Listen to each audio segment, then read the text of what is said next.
El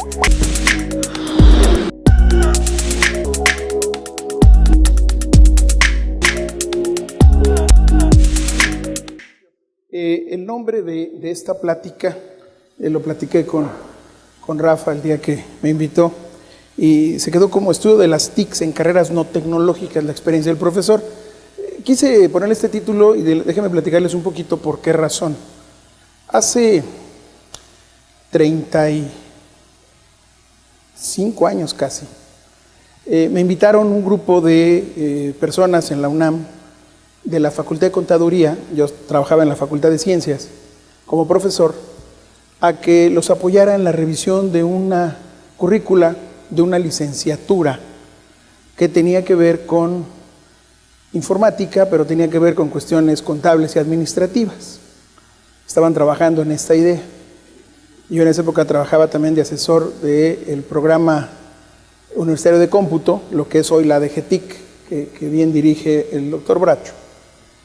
Y cuando fuimos a trabajar en ellos nos dimos cuenta que podíamos crear una licenciatura en informática en una facultad que no tenía, digamos, en su objetivo inicial formar informáticos. Eran contadores y administradores. Y si bien recibían algunas clases relacionadas, más o menos de lo que podía ser alguna introducción a la informática o a la computación, eso les daba ya alguna cercanía. Yo venía de la Facultad de Ciencias, donde nosotros peleábamos por tener una licenciatura relacionada con cómputo, que llegó hasta el año 97, fíjense, del año 83 al año 97, tardó todo ese tiempo, y la Facultad de Ingeniería, que estaba preparando la ingeniería en computación, que ya la tenía en ese momento funcionando. Entonces, cuando fuimos a hablar de todo esto, nos dimos cuenta que, oye, es que la informática, las TICs, pues en esa época también le llamábamos TICs, pues tienen que ver con todas las licenciaturas. El problema es cómo les hacemos ver que sí deben trabajar en ese sentido.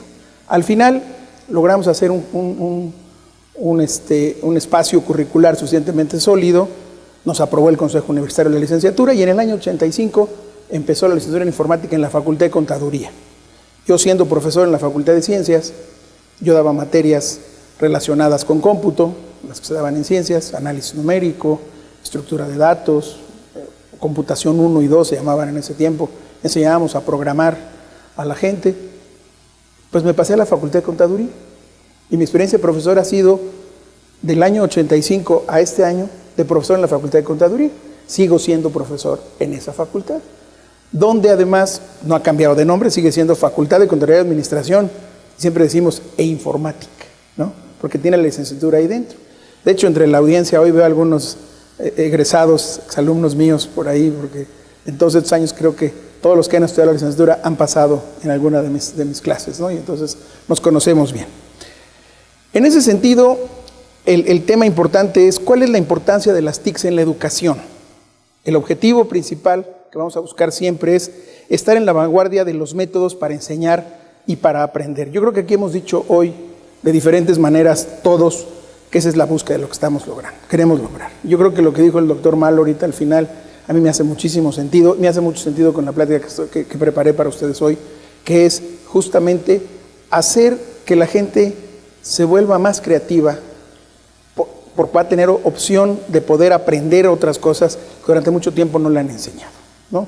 Y aquí la discusión va a ser la de siempre. Oye, ¿les vamos a enseñar a programar a los abogados? ¿Les vamos a enseñar a programar a los veterinarios? ¿Les vamos a enseñar a programar a los filósofos? Yo podría decirles, como soy un apasionado de la informática, decirles sí, hay que enseñarlos a programar, ¿no?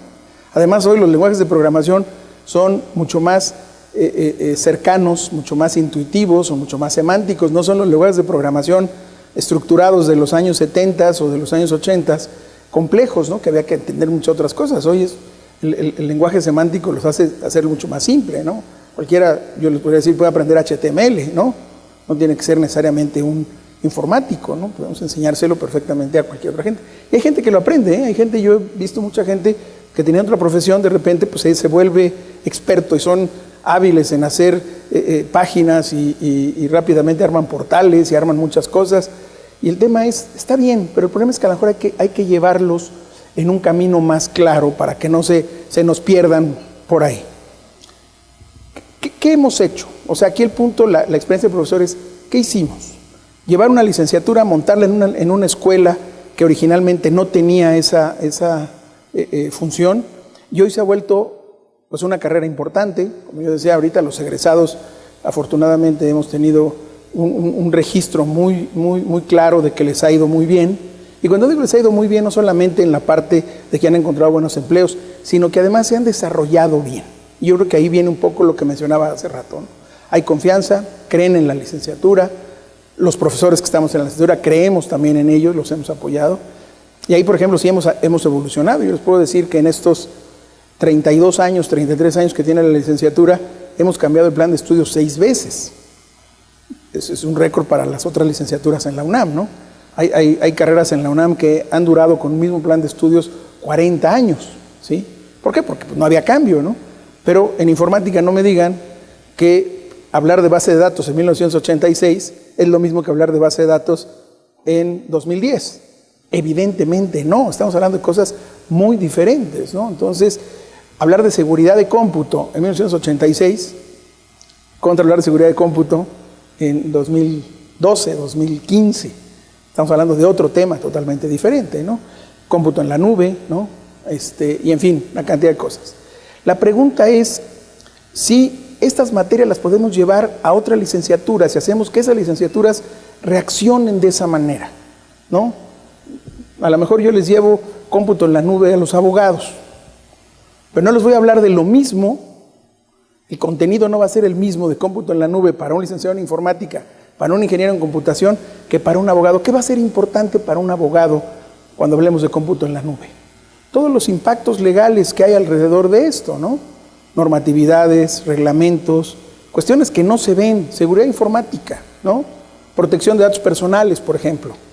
Tenemos que hablar de esto con los abogados, ¿no? Registro de patentes, registro de marcas, ¿no? Una serie de cosas que no estamos pensando a veces, pero que tienen que ser las TICs también metidas en otros lugares. Oye, un filósofo, ¿de qué tendría que hablar de esto? Híjole, pues hay un chorro de cosas relacionadas con esquemas de aprendizaje, por ejemplo, esquemas de investigación relacionados con lo mismo. Y así podríamos empezar a encontrar diferentes pequeños nichos que hoy están funcionando, ¿eh? Hoy en la UNAM ya hay gente trabajando en estas cosas y muy bien, ¿eh? Yo les puedo decir que a mí me sorprende que de repente aparecen abogados hablando de redes sociales con una facilidad, pero al final el enfoque de ellos no deja de ser el enfoque legal, ¿no? Está bien, pero o sociólogos hablando también de redes sociales con una facilidad que uno dice, oye, pareciera que ellos desarrollaron Facebook, ¿no? Cuando al final sabemos que Facebook es todo un entramaje completo de información y de la manera en la que está relacionado, ¿no?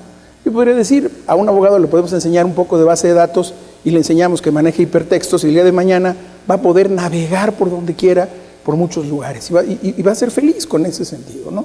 Entonces, no nos sorprendamos de que los abogados también mañana traigan sus USBs en su llavero y que se sientan que también son informáticos. Bienvenidos. Yo creo que la medida en que eso lo podamos hacer va a ser de muchísima ganancia, ¿no? Pero también, insisto, con el enfoque adecuado. Esta la puse a propósito, nada más para que vean la oferta académica en licenciatura de la UNAM. Hace rato el doctor Bracho presentó la RUA, la red de universidades de aprendizaje, y cómo iba bajando. Al final está montada sobre esta oferta académica de licenciatura completa que tiene la UNAM ahorita. Y aquí es donde vemos, oye, ¿en qué de estas materias de estas carreras meterías algunas cosas? Y yo podría probablemente tratar de pensar simplemente para ubicar. Dame un segundo. Voy a usar otro apuntador. Yo podría tratar de ubicar y decir, por ejemplo, ecología, ¿no? Ecología, hay una licenciatura en ecología en la UNAM.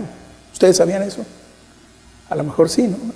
Algunos, pero no todos. Bueno, la licenciatura en ecología, ¿para qué podría servir? Ustedes saben lo que significa la huella de carbón que generan todos los servidores hoy prendidos en el mundo para dar servicio de cómputo a todo el mundo. Es gigantesca, es una huella de carbón que está impactando los ecosistemas, por ejemplo, ¿no?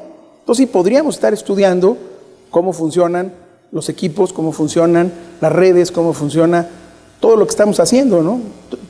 Todo este concepto inalámbrico, todo el wireless que hay y el que viene, pues cómo impacta necesariamente a una licenciatura como ecología, ¿no? Entonces sí tienen que entender también cómo está funcionando esto, porque no nada más es, no, tú no te preocupes, ¿no? El día de mañana todos vamos a ser totalmente ecológicos. Y bueno, ¿y qué impactos va a tener el uso de toda la tecnología para ser totalmente ecológicos? A lo mejor vamos a ser menos ecológicos porque estamos creando una huella gigantesca de CO2 que le está dando en la torre al planeta, ¿no? Y no lo sabemos. Ramas y disciplinas. Y aquí un poquito la idea es, la UNAM durante mucho tiempo dividió en estas ramas y en estas disciplinas, y que incluso eran los famosos, en el caso de la preparatoria de la UNAM, los grupos, ¿no? Si estás en el grupo 1, en el 2, en el 3, de qué rama eres. En el caso de los colegios de ciencias y humanidades eran las materias optativas, si tomabas esta materia de este grupo, esta otra, cómo armabas tu quinto y sexto semestre, etcétera y demás. Ciencias físico-matemáticas, ciencias biológicas, ciencias sociales, humanidades y artes. En estas 4 podemos poner a todas las licenciaturas que tiene la UNAM en este momento. Y la pregunta es, ¿en las ciencias físico-matemáticas tienen materias de TICS? Claro, por supuesto, y ahí nos sentimos hasta orgullosos, ¿no? Les damos clases de programación, les damos clases de estructura de datos, les damos clases de base de datos, les enseñamos seguridad en cómputo, les enseñamos analytics, les enseñamos muchas otras cosas relacionadas con cómputo. En ciencias biológicas, ¿creen que haya materias relacionadas con TICS? Por supuesto que las hay también, ¿sí? ¿Y tienen que ver con qué? Pues con cuestiones necesariamente también del manejo de la investigación relacionada a ciencias biológicas. ¿Quiénes están ahí? Hace un momento, por ejemplo, ahí está toda la parte de medicina, ¿no? Está la parte de biología y todo lo relacionado con esto. Hoy en día también hay un avance importante ahí. Ciencias sociales, ¿no? Sociología, por ejemplo, contaduría está en ciencias sociales, administración, ¿no? Etcétera, ciencias políticas. Pues también, ¿no? Yo no creo que hoy haya un contador en el mundo que no entienda de TICS. Si no entiende de TICS tiene un problema gravísimo, ¿no? ¿Por qué? Porque de eso viven además, ¿no? Hace muchos años jugábamos a asustar a los contadores y les decíamos, ¿qué crees? Ya salió una hoja de cálculo más poderosa, ahora sí vas a desaparecer, ¿no?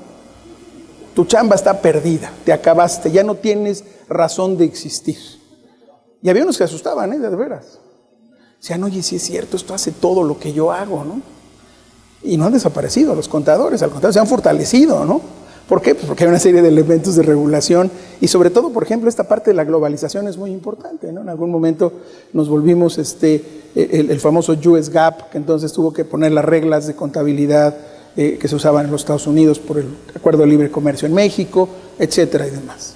Capaz que ahora hay que quitarlas dentro de unos meses, pero bueno, por lo pronto ahí están, ¿no? Y no han desaparecido los contadores, pero entienden de TICS, entienden qué significa una base de datos, entienden qué significa un sistema de contabilidad, los famosos ERPs. Hace 30 años nadie hablaba de un ERP, ¿no? Y hoy todos hablan de un ERP, hoy entienden qué significa un ERP y que es un sistema importante dentro de la organización. Probablemente adjetivo, no sea un sistema sustantivo de la empresa, pero es un sistema clave para que esto funcione de una manera sólida, ¿no? Humanidades y artes, bueno, ahí veíamos ahorita el caso que evidentemente pues hay muchas cosas. Hoy día las TICs han avanzado a los niveles que ustedes me digan. Hablemos de la calidad, por ejemplo, de imágenes, ¿no? Hablemos de todos los reconocedores de semántica, de idiomas, etcétera. Entonces, por lo mismo, pues también tienen que estar ahí. Y dejo una interrogante. ¿Qué otra disciplina puede haber? En este momento nosotros pensamos que puede no haber alguna. Yo diría, yo creo que sí, yo creo que va a haber muchas más, ¿sí? Alguien me decía, ¿cuál pondrías ahí, David? No sé, a lo mejor el deporte se va a volver el día de mañana algo fundamental en este tipo de cosas, ¿sí? Y a lo mejor juega ahí, ¿no? Y alguien diría, oye, ¿y en los deportes hay TICs? Por supuesto que ahí hay muchísimas, ¿no? Yo te veía en el fútbol americano traen sus tabletas todos los coaches especialistas, ¿no? El coach defensivo, el coach ofensivo, el coach del pateo, el coach de no sé qué. Todo el mundo trae su tablet y está haciendo una serie de cosas y está teniendo manera de trabajar. Es más, el quarterback ahora trae en el brazo su script, ¿no? Y alguien decía, oye, pero ese script podía ser incluso digital. Sí, por supuesto. A lo mejor no se lo han puesto todavía porque con los golpes que le dan, pues, romperían cada vez el display, cada golpe que estuvieran dando, ¿no? Pero estamos avanzando en diseño de displays muy sofisticados, ¿no? Para niños, por ejemplo, ¿no? Para los bebés que ya empiezan a usar tabletas, ya hay unos displays mucho más resistentes. Bueno, pues le ponemos ese al quarterback y aquí va a tener su display él perfectamente para hacer sus jugadas. No sabemos, va a haber otras cosas y eso tenemos que irlo pensando. Déjenme leerles un poquito estas 3 frases que quise escribírselas ahí, esos 3 párrafos, que es: México no tiene un emprendimiento en el campo de las TICs. O sea, no hay gente que esté realmente invirtiendo de verdad en México en ese sentido. Los beneficios que el mundo del emprendimiento hubiera traído no han sido aprovechados. En nuestro país representa apenas el 11.8%, ¿sí? El total de lo que pudiera haber hecho a nivel como país. Corea del Sur, anda en el 40% en los beneficios obtenidos del emprendimiento, ¿no? Es una de las cosas importantes que tiene en ese sentido. Y efectivamente, como también decían hace un momento los panelistas, no se trata de que nos comparemos con otros países, estoy de acuerdo, pero somos ciudadanos del mundo todos, ¿eh? Ya no estamos pensando en México nada más, ¿no? Decía don Porfirio Díaz, bueno, dicen que eso decía que fuera de México todo era Cuautitlán, ¿no? Esa es una frase de Porfirio Díaz. Y en México pensábamos que antes afuera de México no había nada más, que teníamos todo y que ahí estábamos. No, déjenme decirles, hay muchísimas cosas y en otros lugares están haciendo cosas muy completas, muy sofisticadas. Corea era un país que tenía, en los años 70, estaba en crisis, en una crisis absoluta, financiera, moral, de todo tipo.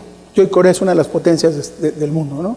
En ese sentido. Y déjenme decirles cuál fue la diferencia, ¿eh? Educación. ¿Saben con qué? Con TICs. Es impresionante hoy cómo están. Ahora que está en México de moda, que si van a llevar a los niños con una mochila transparente, que si los van a pasar por un detector de metales, que si los van a pasar en que da la vuelta y los escanea completos, no sé cuántas cosas. En Corea los niños no llevan mochila, llevan su lonchera, nada más, ¿sí? Y en la lonchera pues, llevan un juguito y un sándwichito, punto. ¿Por qué? Porque todos tienen la tableta en su locker, llegan, la sacan, trabajan, el maestro trabaja con ellos. Es una maravillosa. Tuve oportunidad de verlo hace un par de años. Y aquí estamos preocupados porque si el niño lleva armas o drogas o un cuerno de chivo en la mochila, pues digo, eso es un problema grave. La globalización, la sociedad del conocimiento, la educación superior, las mismas TICs y las comunidades profesionales se conjugan en un solo concepto y este es mundial. La tendencia, evidentemente, es eliminar la brecha tecnológica entre los más poderosos y los débiles. Pero el concepto ya es mundial, el concepto no lo podemos ver aislado, independiente, es uno solo. Merece entonces un lugar destacado la concepción de la sociedad del conocimiento con uso de las TICs que provengan de investigaciones diferentes en disciplinas sociales y que resaltan la tecnología como un conocimiento que diseña y enfatiza la Internet que opera en redes en las que intervienen ONGs, universidades virtuales y culturas digitales. O sea, el tema es, señores, ya no hay para dónde hacerse. Ya no nos podemos escapar. Estamos metidos y tenemos que pensar en trabajarlo juntos. ¿Qué herramientas podemos usar? Pues hay muchas. Este es un ejemplo de muchas que la gente usa y hay quien dice, no, pues es que nosotros ya estamos usando TICs porque mis alumnos se meten a Google y mis alumnos me mandan por su tarea por correo. Y no, yo creo que a veces estamos confundiendo este tipo de herramientas con lo que queremos poner detrás, ¿no? Los docentes, hay muchas herramientas para ahí, ¿no? Multimedia, interactividad, ¿sí? Ventajas, desventajas, unas que te permiten trabajar mejor comunicación, otras que te afectan, por ejemplo, privacidad, seguridad, cosas que vamos a tener que vivir también. Los alumnos durante mucho tiempo pues se manejaban dentro de su esquema de privacidad y no nos metíamos, ¿no? Pero hoy ya empezamos a romperlo, ¿no? El día que yo llegué y le dije a mi grupo, oiga, vamos a hacer un grupo de WhatsApp, porque es más fácil que nos comuniquemos todos por el WhatsApp, sin ningún problema. Nadie me dijo, yo no tengo WhatsApp, ¿no? Y la escuela no se los exige, por ejemplo, ¿sí? Y bueno, y era una manera fácil de comunicarnos, no es que con eso estuviéramos siendo terriblemente tecnológicos, simplemente era, vamos a hacernos más cómodos en la comunicación. Y funcionó, ya ha funcionado, ¿no? Es una manera. Hace tiempo ya que alguien decía, no, yo ya no doy correo electrónico, eso es del siglo pasado. Tiene razón, es del siglo pasado. Ahora doy mi Facebook, ¿no? O sea, bueno, tampoco exageres, ¿no?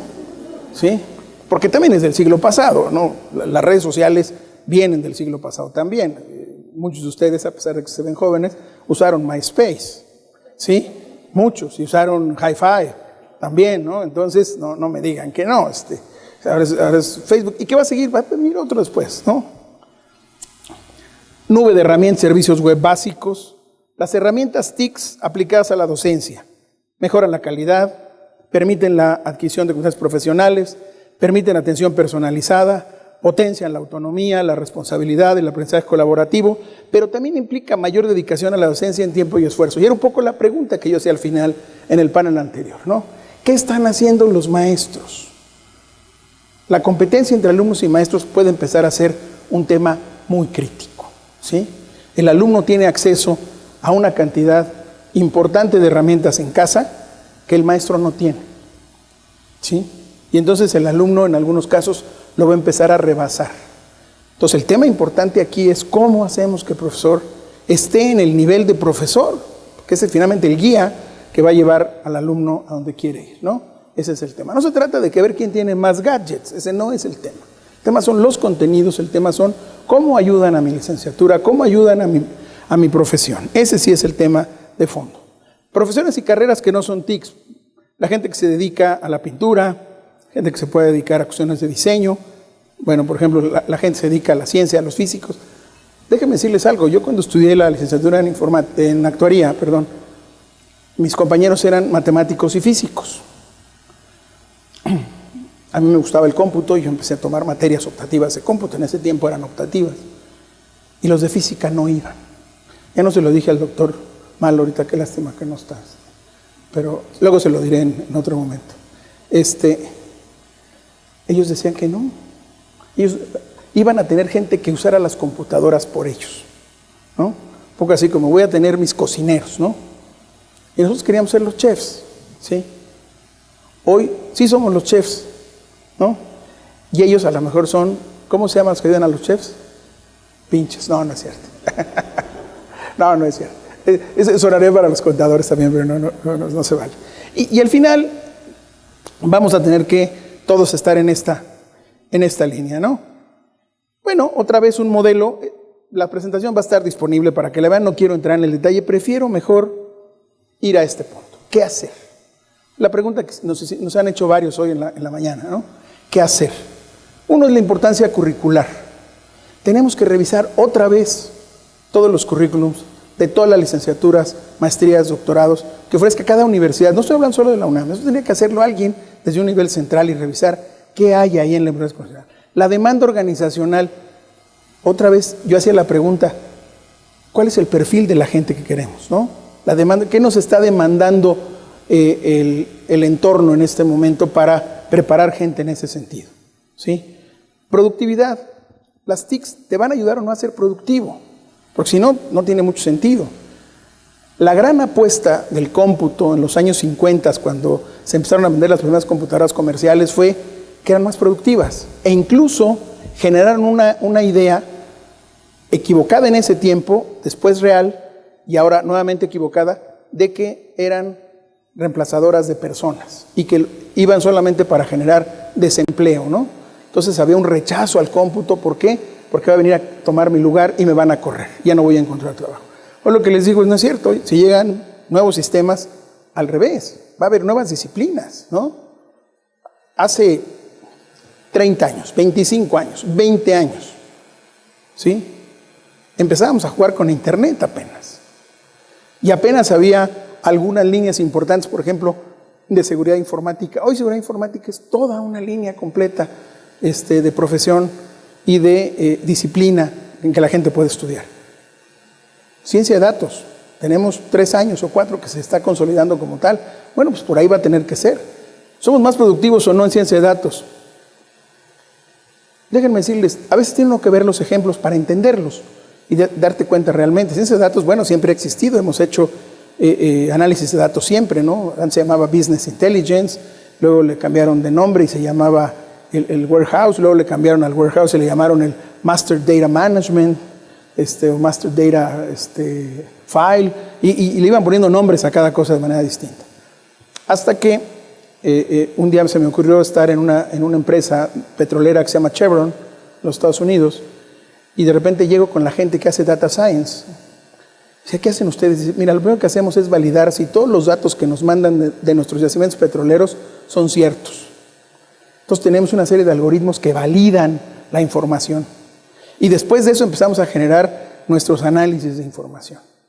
Entonces cuando te das cuenta que están jugando con análisis de riesgo, que en muchos era cuestión financiera, o cuestiones de las leyes de la termodinámica, ¿no? O sea, la segunda ley de la termodinámica tenía que ver con esto. Entonces tienen física, tienen matemáticas, tienen finanzas, tienen tecnologías de información. Son petroleros además, ¿no? Entonces estamos teniendo una convergencia enorme y a veces no nos damos cuenta. Entonces, cuando hablo del perfil de los egresados, tenemos que pensar en ese sentido, ¿no? Las preguntas básicas siempre para este tipo de cosas son ¿qué, cómo, cuándo y dónde? ¿Qué les vamos a dar? ¿Cómo se los vamos a dar? ¿Cuándo se los vamos a dar? ¿Y en dónde se los vamos a dar? Y aquí la pregunta es, no, es que mira, en la facultad de veterinaria ya pusimos un salón con 20 máquinas. Ese es el dónde, ¿no? Oye, ¿cómo lo hacen? No, pues vienen y se registran y pueden usar y acceden a internet con su credencial. ¿Qué están haciendo? Pues nada, ¿no? Accediendo a esto. ¿Cómo? Pues no sabemos. Y ese es el tipo de cosas que tenemos que empezar a resolver de otra manera. Les vamos a enseñar solo herramientas de oficina, nos vamos a volver a todo el mundo. Y ya creamos una materia en filosofía y letras que se llama Office, ¿no? Bueno, oficina, para que no suene nombre de la marca. ¿Y qué les enseñas? Pues enseñamos Word, les enseñamos PowerPoint, les enseñamos Outlook y Excel, ¿no? Y salen usando, ya saben usar, porque si mañana no encuentran trabajo de filósofos, pues puedan trabajar de oficinistas, ¿no? Cuidado con ese tipo de cosas. Queremos que sean materias optativas o que sean materias realmente regulares, ¿sí? Los MOOCs, ¿cómo vamos a aprovechar los MOOCs, por ejemplo, ¿no? ¿Y de qué manera podemos hacer uso de los MOOCs? Entonces, contenidos y tecnología va a ser un tema importante, el entorno curricular e institucional, la carga docente, otra vez, los profesores tienen que jugar aquí, cuál es su formación. Déjenme decirles, yo todavía veo muchos profesores, tenemos una sala de profesores en esta facultad donde doy clases, que todavía yo llego y los encuentro con unos alteros así, de trabajos, ¿no? Todos perfectamente engargolados. Y le digo, ¿esto le deja a tus alumnos? Sí. Además, ya les dije que tienen que tener el escudo de la UNAM en la portada, en oro, en azul y oro, ¿no? Oye, ¿por qué los haces imprimir? ¿Por qué los haces hacer esto, no? Porque así me hacían a mí, entonces yo se los hago a ellos también, ¿no? Y parece mentira, pero es cierto, ¿no? O sea, es un poco este esquema. Los alumnos y el aprendizaje, otra vez también. El alumno está ávido de todo lo que le queramos dar. Y en la medida en que le demos cosas que lo van a poner inquieto, se va a volver más contento, ¿no?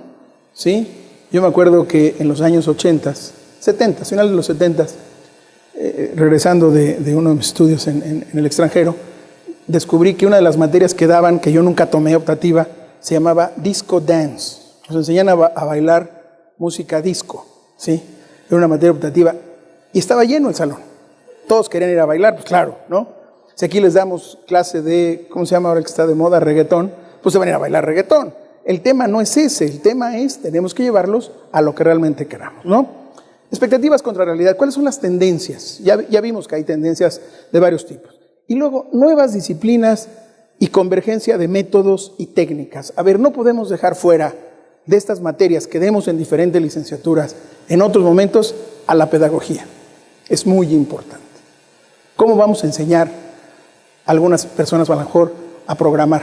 No es simplemente llegar y decirles, te voy a enseñar a hacer un programa, ¿no? La parte pedagógica, la parte de psicología también es muy importante y la parte sociológica también, el impacto social que vamos a tener. Entonces, todo esto es lo que tendríamos que estar pensando antes de decir nada más, voy a meter materias de TICS en todas las licenciaturas de la UNAM. Con esto termino, les quiero dar las gracias a todos, muchas gracias por su atención. Y desde luego, si hay preguntas, creo que tenemos un poquito de preguntas, ya no hay tiempo. Sí, no, ¿alguna pregunta para David? ¿Cómo no? A ver, nombre e institución, por favor. Juan Luis Abel Hernández, de la institución CCM. Felicidades. ¿Cuál es la mayor aportación que tiene la MIAC para México? Fíjate, yo no había hablado de la MIAC, pero qué bueno que la mencionas.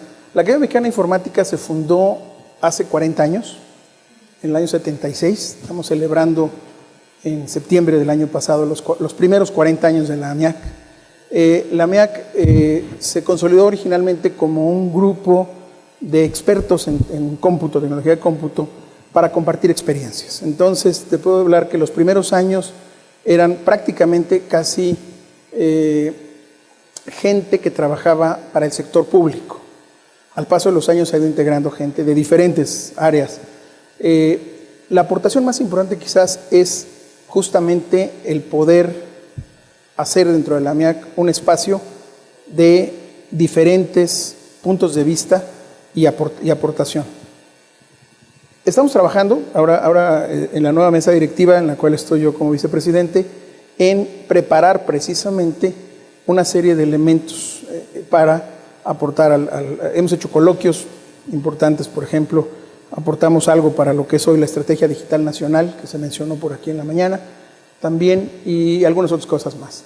Durante algún tiempo, la MIAC otorgaba el Premio Nacional de Informática. Se suspendió en el año 98, pero lo vamos a retomar. Para conmemorar los 40 años, en la MIAC escribimos un libro que pronto lo vamos a hacer ya público a toda la gente. Ya está el libro, ya se presentó en la Feria Internacional del Libro de Guadalajara en diciembre. Lo presentamos mañana en el CONACYT, en un evento cerrado, pero pronto va a estar ya el libro disponible, incluso electrónico, sobre reflexiones de 40 años de la MIAC. Es un libro de 500 páginas, lo escribimos entre varios, y van a encontrar en el libro cosas desde el doctor Adolfo Guzmán Arenas, uno de los grandes hombres del cómputo en México, pasando por muchas otras gentes, están ahí. El doctor Bracho tiene un artículo muy interesante en Ciclomedia, por ahí también. Está el doctor Mendieta de la Agencia Espacial Mexicana, que es miembro también de la MIAC. Entonces, es muy interesante la MIAC porque es un espacio ya muy integrado de diferentes. Rafael es un miembro de número de la MIAC también con nosotros, y ahí estamos en eso. Entonces, eso es lo que hace la MIAC, básicamente. ¿Alguna otra pregunta? Muchas gracias nuevamente. David, muchísimas gracias. Y felicidades. Gracias. Magnífico.